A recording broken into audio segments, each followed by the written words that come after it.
अस्सलाम वालेकुम, कैसे हैं आप सब? उम्मीद है खैरियत से होंगे।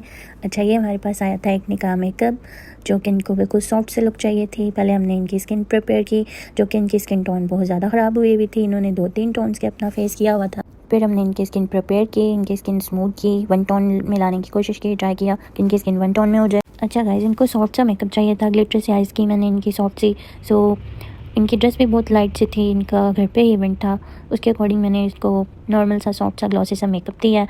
गाइस, अगर आपने करवाना है तो प्लीज़ विज़िट माई सैलून, जो कि है मॉल टाउन क्यू ब्लॉक में। मैं आपको कॉन्टैक्ट नंबर नीचे दे दूँगी। थैंक यू, अल्लाह हाफ़िज़।